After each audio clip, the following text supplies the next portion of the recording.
আল্লাহর কাছে ৬টা জিনিস কখনো চাইতে ভুলবেন না। যখনই আপনি দোয়া করবেন তখনই ৬টা জিনিস চাইবেন। যখনই আপনি চলবেন, উঠবেন, বসবেন, তখনই এই ৬টা জিনিস আপনি চাইবেন। কারণ এই ৬টা জিনিস যদি কোনো ব্যক্তি পেয়ে যায়, তার জীবনে আর কিচ্ছু দরকার নাই এবং আখিরাতেও আর কিছু দরকার নাই। মানে এই ৬টা কাজ দুনিয়া এবং আখিরাতে সফল হওয়ার জন্য তার জন্য যথেষ্ট।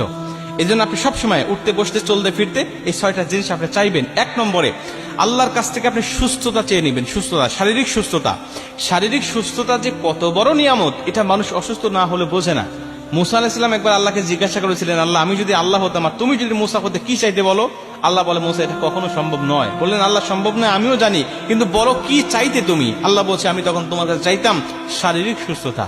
মুসা আলাইহিস সালাম বলছে, আল্লাহ, আমি তাহলে তোমার কাছে শারীরিক সুস্থতা চাই, কারণ কি চাইতে হয়, কি উত্তম চাওয়া, এটা আমি জানতাম না।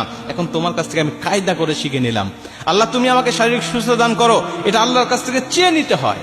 আপনি চাইবেন আল্লাহর কাছে শারীরিক সুস্থতা। ২ নম্বরে হালাল রিজিক আপনি চেয়ে নেবেন।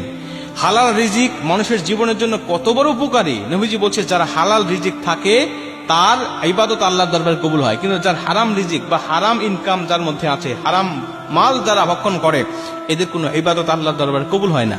আর হালাল রিজিক দুনিয়াতেও মানুষকে সুখময়, শান্তিময় জীবন দেয় এবং পরকালেও আল্লাহ পাকের জান্নাত পেয়ে যায়। এজন্য হালাল রিজিক ইনকাম করার চেষ্টা করতে হবে এবং আল্লাহর কাছ থেকে চেয়ে নিতে হবে। এটা হলো ২ নম্বর। ৩ নম্বরে একটা নিরাপদ বাসস্থান আল্লাহর কাছ থেকে চেয়ে নিবে। নিরাপদ বাসস্থান কেন বলছি? এটা আল্লাহ পাকের পক্ষ থেকে একটা নিয়ামত। কারণ যেই ঘরে মানুষেরা দিন পালন করতে পারে না, ভালো পর্দার ব্যবস্থা নাই, মেয়েদের পর্দার কোনো ব্যবস্থা থাকে না, নামাজের কোনো ব্যবস্থা থাকে না, যেই ঘরটা চতুর্দিকে খোলামেলা বা কোনো রকম ইসলামের গণ্ডির মধ্যে পড়ে না, এই বাসস্থান নিরাপদ নয় বা এই বাসস্থান আল্লাহ পাকের পক্ষ থেকে কল্যাণকর নয়। এই জন্য কল্যাণকর বাসস্থান আল্লাহর কাছ থেকে চেয়ে নিতে হয় যে, আল্লাহ, তুমি আমাকে নিরাপদ বাসস্থান দাও। কারণ দুনিয়াতে থাকতে গেলে, দুনিয়াতে চলতে গেলে একটা নিরাপদ বাসস্থান মানুষের মৌলিক চাহিদার মধ্যে পড়ে এবং এটা খুব প্রয়োজনীয় একটা বিষয়। ৪ নম্বরে নেককার স্বামী অথবা স্ত্রী। সে যদি মেয়ে হয় তাহলে নেককার স্বামী চেয়ে নিবে, সে যদি ছেলে হয় তাহলে নেককার একজন স্ত্রী চেয়ে নিবে। কারণ নেককার স্বামী স্ত্রী যার কপালে পড়ে, যার থাকে, তার দুনিয়াটাও জান্নাতি সুখ মনে হয় এবং কিয়ামতের ময়দানেও সে জান্নাতে যাওয়ার জন্য তার জন্য সহজ হয়ে যায়। কারণ নেককার স্ত্রী সর্বসময় স্বামীকে দিনের পথে চলতে সাহায্য করে। নেককার স্বামী তার স্ত্রীকে দিনের পথে চলতে সাহায্য করে। আর বদকার স্বামী স্ত্রী তারা নিজেরাও বদকার, নিজেরাও জাহান্নামের পথে হাঁটে এবং তার জীবন সঙ্গীকেও জাহান্নামের পথেই সর্বসময় ধাবিত করে। এজন্য নেককার স্বামী স্ত্রী চেয়ে নিবেন। এটা আল্লাহ পাকের পক্ষ থেকে বিশাল একটা নিয়ামত। যার নেককার স্বামী স্ত্রী আছে তার দুনিয়াটাই জান্নাতি সুখ এবং শান্তিময় হয়ে যায়। এটা হলো ৪ নম্বর। ৫ নম্বরে নেককার সন্তান। ভাই, নেককার সন্তান যে একটা মানুষের জন্য কত বড় প্রয়োজন, যার বদকার সন্তান আছে তার কাছে গিয়ে জিজ্ঞাসা করবেন। নেককার সন্তান দুনিয়ার জমিনে বাবা মার মুখ উজ্জ্বল করে এবং কিয়ামতের ময়দানে নেককার সন্তান বাবা মাকে নিয়ে জান্নাতে চলে যায়। আর বদকার সন্তান বাবা মার মান সম্মানটাকে একেবারে ধূলিসাৎ করে দেয় এবং কিয়ামতের ময়দানে আল্লাহ পাক যখন এই সন্তানকে জাহান্নামী বলে আখ্যা দিবেন, ঘোষণা দিবেন, তখন ওই সন্তান বলবে, বা আল্লাহ, আমার বাবা মাকে নিয়ে আসেন, আমি তাদের মুখের উপরে পা দিয়ে জাহান্নামে যাব। কেন?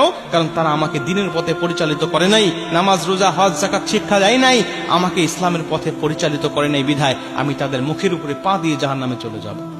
এই জন্য বদকার সন্তান দুনিয়া আখিরাত দুটাই নষ্ট করে দিবে আপনার, আর নেককার সন্তান দুনিয়া আখিরাত দুইটাই গঠন করে দিবে। এই জন্য নেককার সন্তান চাইবেন কিভাবে?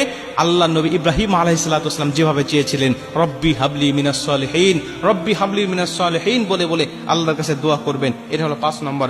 এবং ৬ নম্বর হলো আল্লাহর কাছ থেকে আপনি ঈমানের সাথে মৃত্যুটা চেয়ে নেবেন। কারণ যার ঈমানের সাথে মৃত্যু হয় তার আর কিচ্ছু প্রয়োজন নাই, তার জীবনটা সফল, তার আখিরাতটা সফল। কারণ আল্লাহ মানুষের সর্বসময় শেষ অবস্থার উপরে বিবেচনা করে তাকে জান্নাতি অথবা জাহান্নামী ঘোষণা দিবেন। আপনি সারা জীবন ভালো কাজ করেছেন, কিন্তু মৃত্যুর সময় আপনি বেঈমান হয়ে মারা গেছেন, আপনার ওই